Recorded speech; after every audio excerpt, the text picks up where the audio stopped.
Yo, what's going on, snipers, and welcome back to our Houston Sharpshooters Draft to Glory franchise mode here in NHL 22. So in last episode, we had the entire offseason, and we wanted to keep the team together as much as we could, and we pretty much kept everybody on the team. We did let go of like Zubov just because he was demanding like $2 million, and he's like a 76 overall, and I believe he's still a free agent and asking for over $1 million, which is quite a bit. So we won't be bringing him back unless he's a free agent again next offseason. We could obviously bring him back considering we did draft that guy, but I will let him sit in free agency and determine where he wants to go, if he wants to go play somewhere else or not. Now our team does look pretty good, but like I said, we do have some contracts that are up this upcoming offseason just like last year because I was basically giving everybody on our team 1-year deals until this offseason just because Morales' contract is up that way. We have a little bit more flexibility to kind of determine who we want to re-sign and who we don't. So as you can see, we have 3 big RFAs that all need to be re-signed. Sedin's probably the biggest one because he's coming off of his ELC and he's already an 88, which is kind of crazy.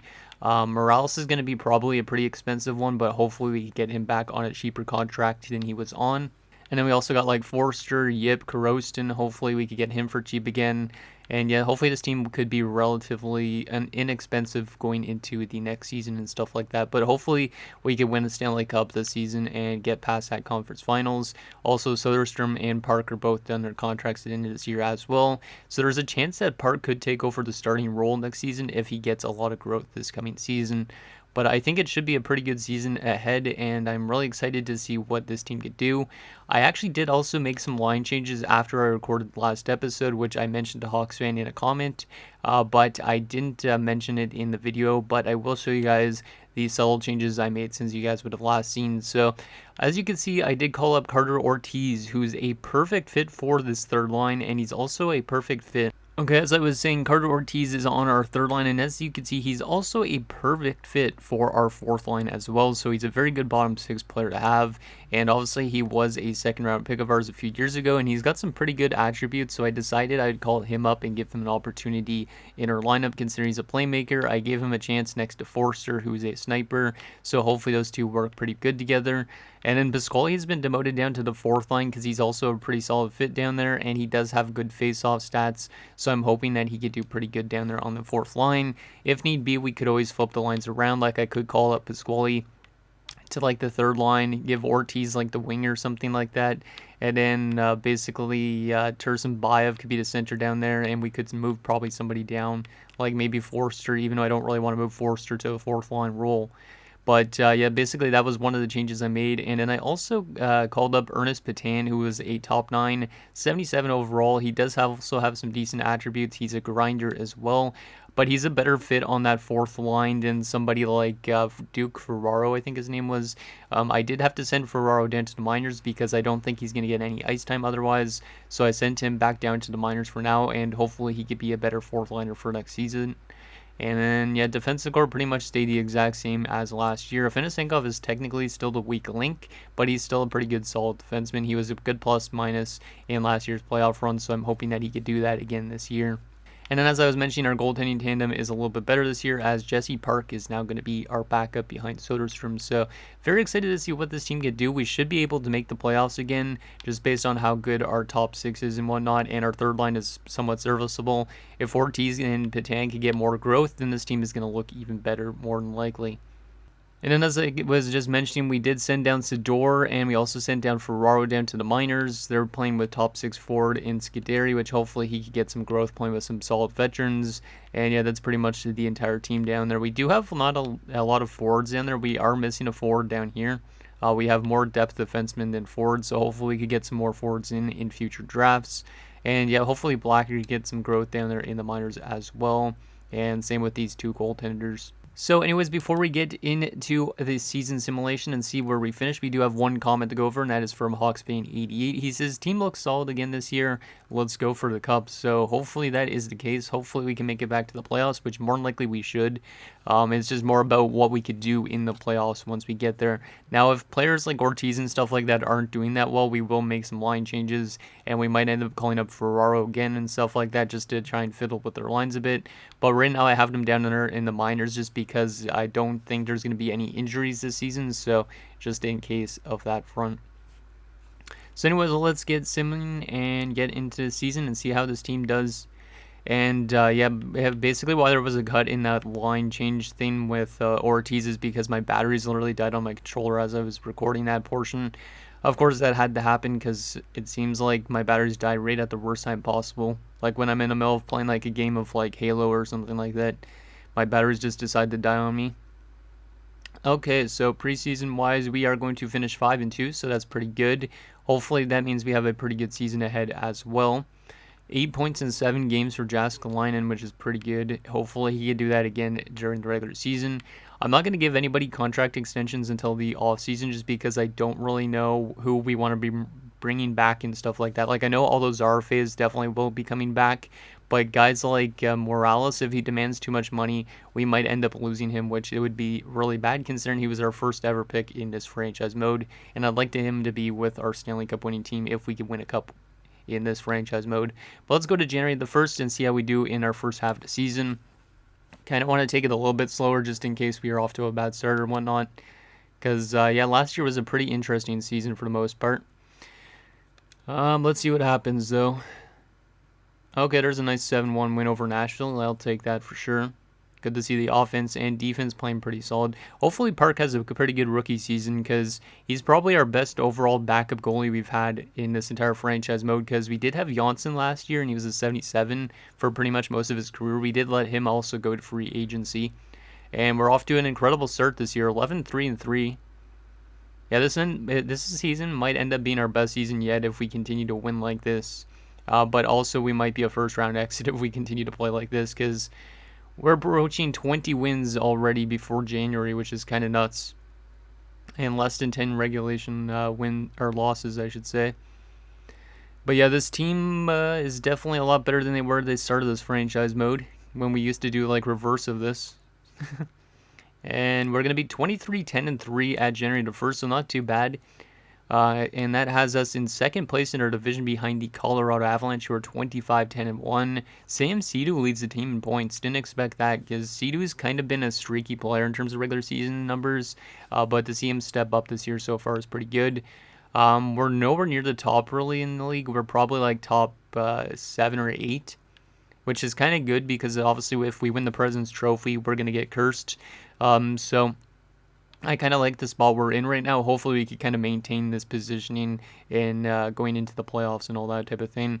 But Sidhu's got 21 goals already, which might already be a career high. I don't remember how much goals he normally finishes with.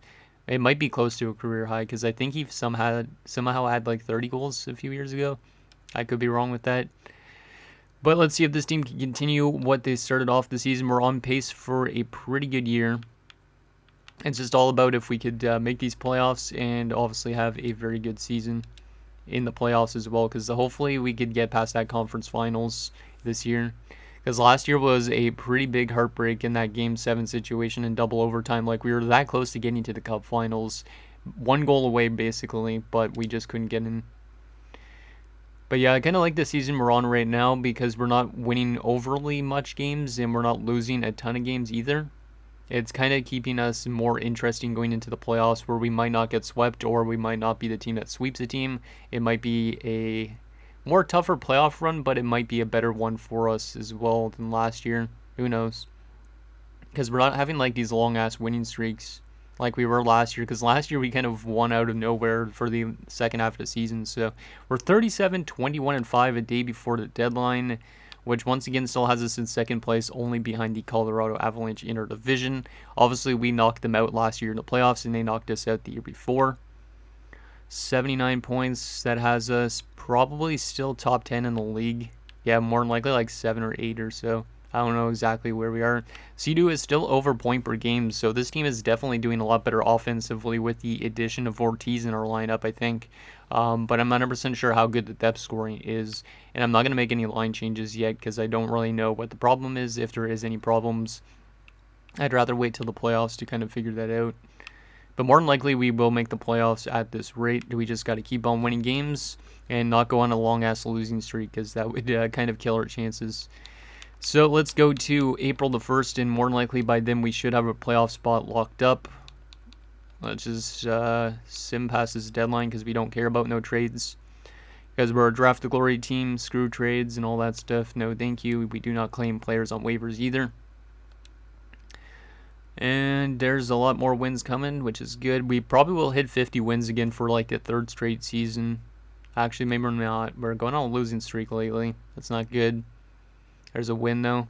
But if we don't hit 50 wins, we might be still a team that wins the cup, because I feel like if you win 50 games, you aren't guaranteed a cup. So, yeah, we're not going to hit 50 wins. The most we could hit is 49. Have we clinched a playoff spot yet? Yes, we have. Okay, perfect. 94 points in 77 games. Yeah, we've clinched the playoff spot, but we aren't going to win our division more than likely.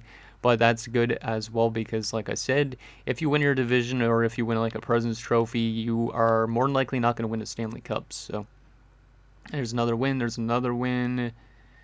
There's an OT loss. At least it's a point. There's a loss and a win. So 47, 28, and 7 on the season. That's a pretty good year. Not as good as last year in terms of the standings, I'm pretty sure, but still, I will definitely take 101 points. And C2 was under point per game, so it looks like our offense kind of fell off a little bit down the stretch, but at least we still finished as one of the best teams. And now it's going to be interesting to see who did what for us this season. Hopefully Ortiz had a good year, and hopefully he's getting some good growth. I'm also expecting some good stuff from Park, because he's a solid backup now, and hopefully he can be a starting goalie at some point as well. Let's take a look at the team stats first, and then we'll take a look at our player stats for the season. So, entire league-wise, where did we finish? We finished 8th in the league, which is a good spot to finish in because, like I said, we do not want to finish number 1. So, Detroit finished above us, Columbus, Pittsburgh, Edmonton, Colorado, Philadelphia, and Anaheim wins the presence. Interesting. Goals for per game-wise, we were not one of the best offensive teams in the league, but we were still like probably top 12, I think, somewhere around there. So we're in the first half, which is good. Goals against per game wise, we were one of the best defensive teams in the league, so that's really great to see, considering our defensive core hasn't really changed much over the years, but we did play good defensively this year. Only Buffalo, who missed the playoffs, interesting. Pittsburgh and Anaheim were better defensively than us. And then power play percentage-wise, 17.8 is not really that good, so it looks like our special teams might need some work going into the playoffs, but maybe they'll figure themselves out in the first round, because sometimes they do that. 17.8%, yeah, that's a low, like that's maybe 15th or halfway through the entire league, I don't know. But looks like our penalty kill was really good, yeah. Penalty kill was top 10 in the league, so our power play is pretty much the only thing that's kind of struggling at the moment, it seems like. And we had 13 short-handed goals this season. Jeez. That must have led the league, right? No, second place in the league. But 13 short-handed goals. I'm curious to see who scored all those short-handed goals. 25, 13, and 3 on home ice, and 22, 15, and 4 on the road. So pretty solid in both areas of the ice. Well, not areas of the ice, but both arenas, you could say. So pretty good season. Now comes the interesting part on who did what for us this season. So let's take a look at our centers. So starting off with Jääskeläinen, 79 points in 82 games. That's pretty good. I definitely will take that from him. But he is kind of dropping off in production. He is 28 now, which is kind of scary. 743 points in 820 games now in his career. And this was one of his only plus seasons so far. So I'll definitely take that from Jääskeläinen. How much shorthanded goals? 2 shorthanded goals this year and 7 shorthanded points. Love to see that. Holy shit, Chad Burns is a monster. We need to lock this guy up long term. He just got re-signed for 1 year. He might demand a lot of money this offseason. 72 points is not really anything super crazy, but plus 47 is amazing. And this guy had 4 short-handed goals, 4 short-handed points. He didn't really have that much power play points, but I don't know if he's on the first unit or not. I don't think so. But yeah, Chad Burns, a really good season from him. And since he stepped up, that definitely will give us a better shot at playing better offensively. And Carter Ortiz in his first season, 30 points. Still a 77 overall, which is kind of bad. But that's really good to see that the third line is getting a little bit of depth scoring. Hopefully they can do that again in the playoffs. And then Pasquale, 26 points. Playing on the fourth line only, I think. Yeah, playing only on the fourth line is pretty good. So it looks like we had some good depth scoring this year. And then Tursenbaev, 24 points. He's playing on the fourth line, I think, as well. So that's not too bad. And then Petan, 14 points in his first season. Still 77 as well. But not too bad from the 2 rookies in Ortiz and Petan. I like that. Left wing wise, Sidu had 81 points. This was definitely his best year so far. He is only signed for 2 more years, which is kind of scary as well, especially with our contract situation. I think most of our team is actually signed for under 3 years, which is really scary. But yeah, 81 points, that's the best season from him, and also plus 33. I love to see that. Thornton only 64 points, so it seems like our top liners are kind of slowing down a lot in terms of scoring. I don't really know what the reasoning is. It could be because we put Morales on the top line, but yeah, it looks like our top line didn't do that good this year. It was mostly our second line that outperformed them. And then Morales, yeah, 42 points, not too bad. Hopefully he doesn't demand too much money. Since he only put up 42 points, if he wants only like $4 or $5 million, I'll definitely re-sign him. And then George Forster, 32 points is not too bad either for a third liner. Right wing wise, Kapitanov had a good season as well, which is kind of scary because his contract's also up this offseason, 76 points in a plus 39. And then Karostin, 40 points in 82 games is pretty solid as well, playing with Ortiz and whatnot. Defensively, Teratukin had another really good season, 62 points, a plus 30, and he also broke 100 penalty minutes, which is kind of crazy. Really liking Teratukin's play the last few years. And to have 100 penalty minutes out of nowhere is also kind of weird, though. So, very physical of a defenseman right now and putting up a decent amount of points. You love to see that from Teratukin. Hedman, 42 points. Not too bad as well from him. Still an 84 overall. Sedin, 29 points. Definitely he kind of broke out this year. Hopefully he can play good in the playoffs. And hopefully he doesn't demand too much money in the offseason. That was the best year of his career. And then Roach, 21 points. You love to see that. Still 79. Afinasenkov, 14 points and a plus 26. This 77 overall actually simulates really well for a defensive defenseman. Like, he's constantly plus, it seems like. Like, he was a plus 37 his last year in the AHL. And so far in the NHL, he's a plus 31, which is pretty good. He was a plus 7 as well in the playoffs last year, so hopefully he can do that again in the playoff run. And then Yip, 13 points and a plus 7. So very impressive from our defensive core, I think. And then goalie-wise, Soderstrom was pretty good. We're actually really good. 33, 16, and 5. 2 shutouts, a 911 save percentage, and a 2.57 goals against. So pretty good season from Soderstrom. That might be his best year yet. Yeah, that's his best year yet, I think. Almost, yeah, both in goals against wise, almost in save percentage wise. But yeah, that's definitely one of his best seasons so far. And then Park had a pretty good rookie season for the most part. The save percentage is a little bit bad. And the record's a little bit bad, but the goals against is not too bad either to be below 3. But then again, we're a good defensive team. So, pretty successful season. Not a lot of offense, but good depth scoring. It seems like good defensive play. I think I like that. Hopefully it continues in the playoffs. And then entire league-wise, let's just take a quick look at this. So the best forward for points this year was Nick Ehlers with 110 in Montreal. And then Elias Pettersson with 106 in Montreal and Chiodo in Pittsburgh. So it looks like Montreal is a good team this year. Best goal scorer this year was Scarabelli with 66 goals. Jeez, this franchise guy is so good. I wish we would have been able to draft that guy, because he could have definitely helped us out in terms of playoffs and all that. So that's forward stats. Defensively, the best defenseman for points this year was Adam Boquist with 74 points. McCarr behind him, Hughes, Halinica. Teratukin was once again at top 10 in defensive points. His plus-minus was the best among defensemen, it seems like, amongst this area at least. And then he also had 100 PIMs. Best goalie this year for wins was Jeremy Swayman with 45 wins. Most shutouts this year was Carter Hart. Best save percentage by a starter was Tommy Rantanen in Anaheim. And the best goals against average by a starter was also Tommy Rantanen. Interesting. But yeah, Soderstrom had a really good season. It's just his wins aren't as high as somebody like Rantanen. And then the best rookie this year for points was Cademan Kang. Not Klang. Jeez, that's a tongue twister.